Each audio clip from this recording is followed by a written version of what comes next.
The United States is planning to introduce criminal penalties for revenge porn. This term refers to the online publication of intimate photos without the consent of the person depicted. It is often a form of retaliation by scorned lovers or spouses seeking to punish their partner. The American Congress proposes to punish such offenders with a fine and a sentence of up to 5 years in prison. To what extent can the thirst for revenge drive people? One American citizen turned his ex-wife's life into a living hell using her wedding dress. And in Albania, how do people deal with blood enemies? There is a deadly threat to an 18-year-old girl named Mijina. Her brother killed a boy from a neighboring village, and although he was sentenced to prison, the victim's relatives are not satisfied. They crave blood revenge. In Albania, the Kanun Code is widely observed. This justice system asserts that murder must be avenged to restore family honor. The code was written in the 15th century by the Albanian prince Lek Dukagjini, who was considered the best lawyer of his time. Jakmarja, the tradition of blood revenge, only applies to men, and relatives on the male line are held responsible for crimes. The father of the murderer fled to London in search of asylum, and his family hopes that as long as he is alive, the girls will be left unharmed.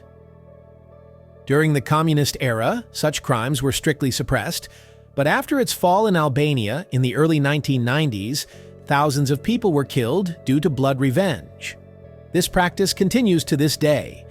In a remote village in northern Pakistan, 4 women were killed for allegedly promiscuous behavior. They were singing, clapping, and filming themselves with a mobile phone camera, which local men deemed a disgrace to the family and community. The girls were stoned to death for this. In Pakistan, such behavior is unacceptable, and women are not allowed such freedom. You will not see a single woman on the roads there. They are all locked up in houses and on farms. In progressive countries, women not only stand up for themselves, but can also exact harsh revenge on their abusers. Almost 30 years ago, America was shocked by the story of John and Lorena Bobbitt. The woman cut off her husband's penis. In court, Lorena Bobbitt explained that her husband came home drunk and raped her. In a state of rage, the woman grabbed a meat-carving knife and exacted her revenge on her sleeping husband. Lorena's dignity was more important than her husband's organ. And although the organ was found and reattached by doctors, Lorena is not the only woman to resort to such a desperate act. A 21-year-old Chinese woman, Fan Lung, also decided to take revenge on her unfaithful husband by cutting off his genitals. Doctors managed to reattach everything, but the aggrieved wife sneaked into the hospital again and repeated the execution. This time, the doctors could not save the man. People who act in a state of affect and then begin to seek revenge become almost emotionless, carrying out clear, calculated steps. Their actions are driven by an entity, not their personality.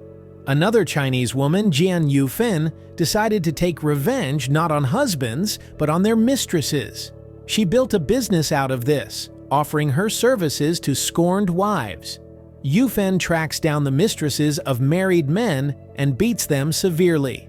A person who seeks revenge once and then again eventually loses their individuality and becomes a maniac who derives pleasure from it.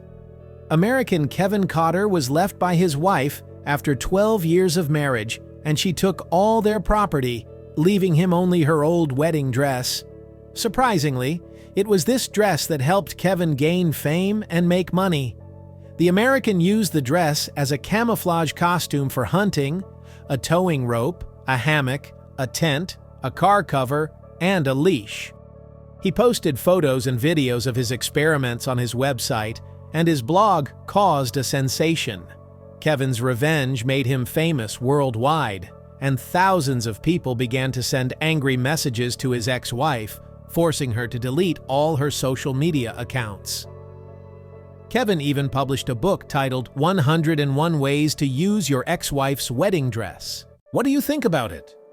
Share your thoughts in the comments. Your opinion is very important to me. Don't forget to give me a like if you liked it and subscribe to the channel so you don't miss new episodes. Thanks for watching and see you in the next video.